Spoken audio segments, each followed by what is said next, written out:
আসসালামু আলাইকুম ভাইয়া, আমি মুশফিকুর সালেহিন, চিটাগং ইন্ডিপেন্ডেন্ট ইউনিভার্সিটির একজন ছাত্র। আমার প্রশ্ন স্কিল এবং এম্পাওয়ারমেন্ট নিয়ে।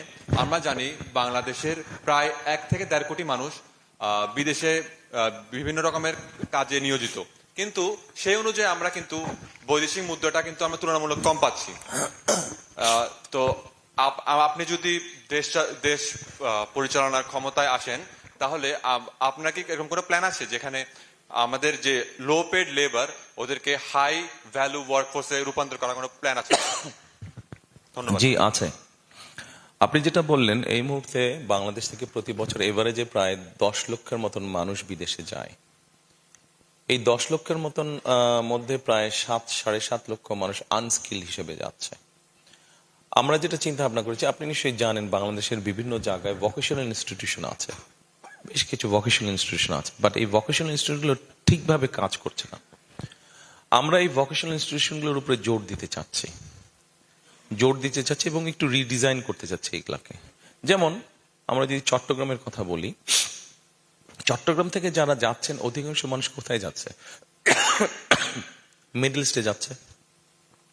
তাহলে মিডল ইস্টে কি কি ধরনের কাজের অপরচুনিটি আছে আমাদের দেশের মানুষের?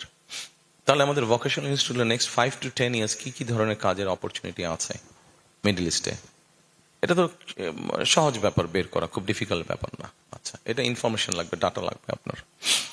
আপনি যদি এটাকে বের করতে পারেন, তাহলে আপনার চট্টগ্রাম বিভাগে যেই ভোকেশনাল ইনস্টিটিউশন বা ট্রেনিং ইনস্টিটিউশনগুলো থাকবে, সেগুলোকে সেভাবে ডিজাইন করা। খুব সম্ভবত এখন আমাদের ভোকেশনাল ইনস্টিটিউশন যেগুলো আছে সরকারি, এখানে বোধহয় 153টার মতন বোধহয় সাবজেক্ট আছে। আচ্ছা, সাবজেক্ট দরকার নেই আসলে। অনেক সাবজেক্ট আছে বছরের পর বছর কোনো স্টুডেন্টই পায় না, সো এগুলোকে কাট ডাউন করে দেওয়া দরকার। এটা গেল 1 নম্বর। দ্বিতীয়ত, চট্টগ্রামের অধিকাংশ মানুষ যেহেতু মিডল ইস্টে যাচ্ছে, সেই জন্য ওই ভোকেশনাল ইনস্টিটিউশন বা ট্রেনিং ইনস্টিটিউশনগুলোর মধ্যে আমরা অ্যারাবিক ল্যাঙ্গুয়েজ কোর্সটা রাখতে যাচ্ছি, এবং যেই কাজ তারা করছে, যেই কাজকে এইম করে মানুষগুলো যাচ্ছে, তারা যদি তাদের ওই ট্রেনিংটা পায়, সাথে যদি ল্যাঙ্গুয়েজ কোর্সটা জানা থাকে, তাহলে আপনি যেটা বললেন যে তারা যাচ্ছে থেকে কিন্তু ভ্যালু অ্যাড করছে না, তারা যে রেমিটেন্স পাঠাচ্ছে সেটা ভ্যালু অ্যাড করছে না। আমরা যদি ট্রেনিং এবং ল্যাঙ্গুয়েজ কোর্স দিয়ে পাঠাতে পারি, আমরা মনে করি যে তাহলে তাদের এটাতে ভ্যালু অ্যাড হবে। আপনারা কি একমত এটার সাথে? আপনারা মনে করেন? জি, এইখানে যে ফার্স্ট রোতে। হ্যালো, না, এই যে সামনে যে ওনাকে বলি। ভাইয়া আসসালামু আলাইকুম, আমি আসসালাম। আফতাব আহমেদ তামিম, ইস্ট ওয়েস্ট ইউনিভার্সিটির ব্যাচেলর অফ ফার্মেসির স্টুডেন্ট। ভাই, আমার একটা প্রশ্ন হলো, আপনি তো গত 17 বছর লন্ডনে ছিলেন, ওখানকার হেলথ কেয়ার সিস্টেম আপনি দেখেছেন। কি সিস্টেম? Health care. একটা হেলথ কেয়ার সিস্টেমে ভাইয়া হসপিটাল ফার্মাসিস্ট অনেক গুরুত্বপূর্ণ একটা রোল প্লে করে, কিন্তু আমাদের বাংলাদেশে হসপিটাল ফার্মাসিস্ট তেমন একটা নিয়োগ দেওয়া হয় না। কিছু একটা হয়তো 2-3টা হসপিটালে দেওয়া হয়, এছাড়া দেওয়া হয় না। এখন বিএনপি যদি ক্ষমতায় আসে, তাহলে কি এই বিষয়টা অ্যাড্রেস করা হবে কিনা? ধন্যবাদ। ধন্যবাদ। আমরা জিনিসটাকে, আপনি যেটা বলেন সেটা তো আছে, জিনিসটাকে আর একটু ডিফারেন্ট ভাবে দেখছি। এই জিনিসটা ইউরোপ এখন ওরা ইন্ট্রোডিউস করছে, গত কয়েক বছর ধরে আস্তে আস্তে ওরা এটাতে এমফেসাইজ দিচ্ছে, এটা ইন্ট্রোডিউস করছে। সেটা হচ্ছে প্রিভেনশনের উপরে। যেমন ধরেন চট্টগ্রাম মেডিকেল কলেজ আছে না, চট্টগ্রাম মেডিকেল কলেজ আছে, সে আমরা এইভাবে দেখি as an example. Chittagong medical কলেজে ধরেন প্রতিদিন 1000 রুগী ম্যানেজ করার ক্যাপাসিটি আছে।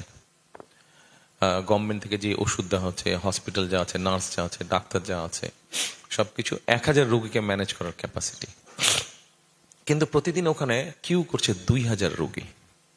তা আপনি আজকের 1000 শেষ করতে করতে আপনার হাতে 1000 থাকলো, আগামীকাল আরো 2000 চলে আসলো, মানে হয়ে গেল 3000। এইভাবে কিন্তু ডবল ট্রিপল হয়ে যাচ্ছে জিনিসটা। তা আমরা যেটা চিন্তা করেছি, এটা ইউরোপে ওরা চালু করেছে, ওরা হিসাব নিকাশ করে দেখেছে প্রিভেনশনের উপরে ওরা যদি জোর দেয়, তাহলে মানুষকে যদি প্রথমেই ওরা অসুস্থ হবে না এরকম একটা পরিস্থিতি যদি আমরা তৈরি করতে পারি, মানে মানুষ তো অসুস্থ হবেই, মানে less number of people will be sick, এটা যদি আমরা মোটামুটি ভাবে করতে পারি, তাহলে আপনার ওইখানে কিউটা কমে যাচ্ছে হসপিটালে। কিউটা কমে গেলে যারা যাচ্ছে ওরা কিছুটা হলো বেটার ট্রিটমেন্ট পাবে, বেটার ওষুধ পাবে, নার্সের অ্যাটেন্ডেন্সটা বেটার হবে, ডাক্তারের অ্যাটেন্ডেন্সটা বেটার হবে, টেক কেয়ার করতে পারবে। এখন এই যে প্রিভেনশন, এটা কিভাবে করব? আমরা মোটামুটি ভাবে চিন্তা করছি, স্লোলি অ্যান্ড গ্র্যাজুয়ালি আমরা দেশে 1 লক্ষ হেলথ কেয়ারের অ্যাপয়েন্ট করব, যাদেরকে ওই যে ফার্মাসি যেটা বললেন আপনি, ওই ট্রেনিং দিব এবং বেসিক হেলথ ট্রেনিং যাদের দেওয়া থাকবে। যে ঠিক আছে, তারা গ্রামে গ্রামে যাবে, একদম বাড়ি বাড়ি হিসাবে ওইভাবে আমরা প্ল্যানিং করে তাদেরকে সাজাবো আমরা, যে 1জন বা 2জন হেলথ কেয়ার এই গ্রামটার জন্য রেসপন্সিবল থাকবে এবং তাকে আমরা ওখান থেকেই অ্যাপয়েন্ট করব, মানে ওই এলাকার মানুষকে।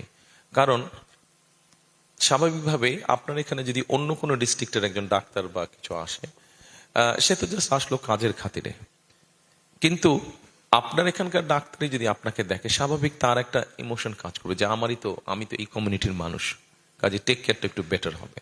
আমরা এই হেলথ কেয়ার গুলোকে যাদেরকে অ্যাপয়েন্ট করব, এদেরকে আমরা আপনার ধরেন মানুষকে গিয়ে ওরা আপনার বোঝাবে যে ঠিক আছে এইভাবে খাওয়া দাওয়া করো, তাহলে ডায়াবেটিক রোগ হবে না। বাংলাদেশে যেইগুলা সাধারণত বেশি হয় মানুষ, এই কাজগুলা করো, এইভাবে খাওয়া দাওয়া লাইফস্টাইল করো, তাহলে কার্ডিয়াক পেশেন্ট হবে না তুমি। এইভাবে কাজ করো, তাহলে সে কিডনি প্রবলেম হবে না। এবং একই সাথে ছোটখাটো অসুখ বিসুখ যেগুলা, সেগুলাকে তারা অ্যাড্রেস করবে।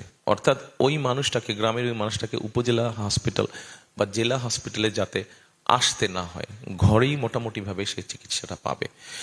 বিশেষ করে বাংলাদেশে একটা প্রবলেম মহিলা এবং বাচ্চাদের ক্ষেত্রে, স্বামী বা ছেলে বা ভাই বাইরে কাজে ব্যস্ত, সময় দিতে পারছে না, ফলে মহিলা যদি অসুস্থ হয়, বাড়ির কোনো মহিলা অথবা বাচ্চা যদি অসুস্থ হয়, আচ্ছা ঠিক আছে কালকে নিব ডাক্তারের কাছে, পরশু নিব ডাক্তারের কাছে, কিন্তু বাচ্চাটা বা মহিলার অসুস্থতা বাড়েই যাচ্ছে।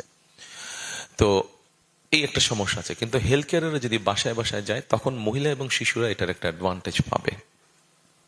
আপনি এইভাবে আস্তে আস্তে আস্তে আস্তে, এটা রাতারাতি হবে না, সময় লাগবে, কিন্তু আস্তে আস্তে আপনি হেলথ ফ্যাসিলিটিটা গ্রামে গ্রামে ঘরে ঘরে কম বেশি পৌঁছাতে পারবেন আপনি। এখানে আরেকটা বিষয় আছে, এই হেলথ কেয়ারের আমরা যদি 1 লক্ষ হেলথ কেয়ারের অ্যাপয়েন্ট করি, এর মধ্যে প্রায় 80 to 85% হেলথ কেয়ারের আমরা নিযুক্ত করব নারী হেলথ কেয়ারার, নারী নিযুক্ত করব আমরা।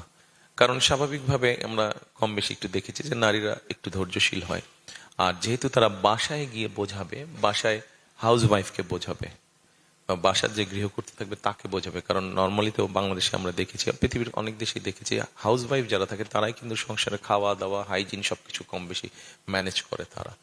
তো সেই জন্য একজন নারীর সাথে আরেকজন নারী কথা বললে, বোঝালে, ওটা তার জন্য কমফোর্টেবল হবে, ইজি হবে টু মেক হার আন্ডারস্ট্যান্ড। এই হচ্ছে মোটামুটি আমাদের বেসিক প্ল্যান। আমি আপনাকে বলতে পারতাম যে আমরা অনেক স্পেশালাইজ হসপিটাল করব, এই করব সেই করব, বাট আমার কাছে মনে হয় যে একটা আপনি হসপিটাল যদি তৈরি করেন 5-7 বছর সময় চলে যাবে।